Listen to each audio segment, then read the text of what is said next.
अर्जुन और उड़ने वाली बकरी की जादुई दुनिया। पहाड़ों की गोद में बसा था एक छोटा सा सुंदर गांव, घुमरीपुर। यहां हर सुबह कोयल की आवाज और हर शाम धीमे बादलों की बारिश से भीगी होती थी। इसी गांव में रहता था अर्जुन, 11 साल का एक होशियार, चुलबुला पर अकेला लड़का। उसके माँ बाप किसान थे और ज्यादातर दिन खेतों में बीतते थे। अर्जुन का कोई भाई या बहन नहीं था और गांव में ज्यादा बच्चे भी नहीं थे, लेकिन उसका सबसे अच्छा दोस्त था टिंकू, एक प्यारी सफेद बकरी। टिंकू सिर्फ एक पालतू जानवर नहीं थी, वो अर्जुन की हर बात को सुनती थी। जब अर्जुन उदास होता था तो उसकी आंखें नम हो जाती, और जब वो हंसता तो टिंकू उछल उछल कर उसके साथ खेलती। एक दिन बारिश के बाद जब पहाड़ धुले धुले से लग रहे थे, अर्जुन अकेला जंगल की ओर निकल गया।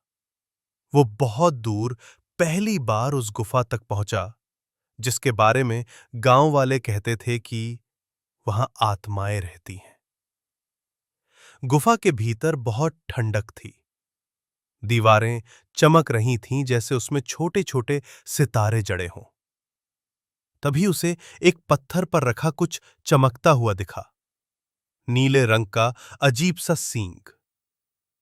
जैसे ही उसने उसे छुआ, हवा में एक अजीब सी भनभनाहट गूंज उठी।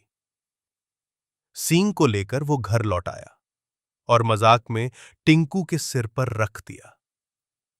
और तभी जादू हुआ। टिंकू की आंखों से नीली रोशनी निकली और वो धीरे धीरे हवा में ऊपर उठने लगी। अर्जुन डर गया, लेकिन टिंकू ने उसे अपनी पीठ पर चढ़ने का इशारा किया और फिर वे दोनों उड़ने लगे। अर्जुन और टिंकू उड़ते गए। गांव, जंगल, नदियां, खेत सब पीछे छूटते गए। एक समय ऐसा आया जब वे बादलों के ऊपर पहुंच गए।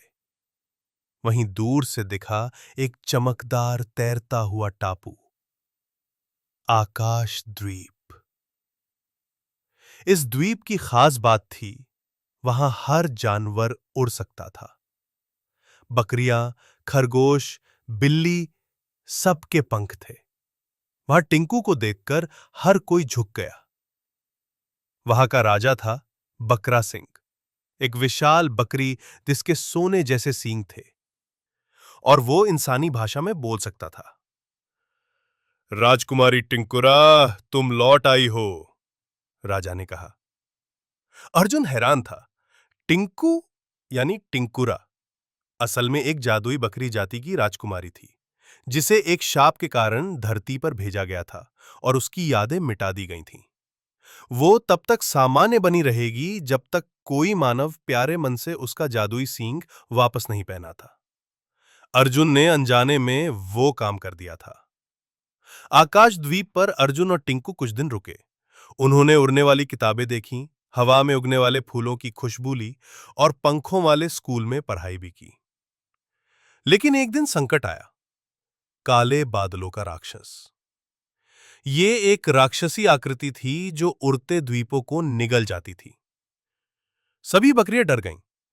राजा बकरा सिंह ने कहा, केवल वो जो निडर है और जिसके दिल में सच्ची मित्रता है, वही इस राक्षस का सामना कर सकता है। अर्जुन आगे बढ़ा।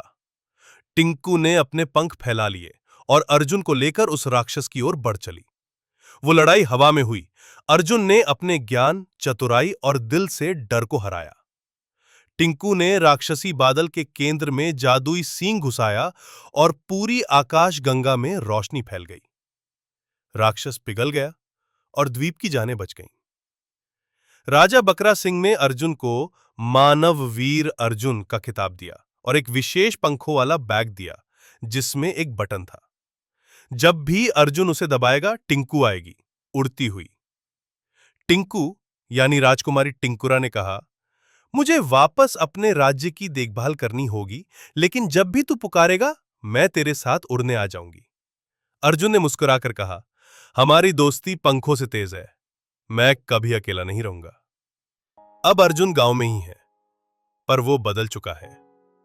अब वो बच्चों को कहानियां सुनाता है, बड़ों की मदद करता है और कभी-कभी आसमान की ओर देखकर मुस्कुरा देता है। कभी-कभी गांव वाले कहते हैं, रात में अगर ध्यान से सुनो तो हवा में एक बकरी की घंटी और एक लड़के की हंसी गूंजती है। और फिर कोई पूछता, क्या वो अर्जुन और टिंकू हैं?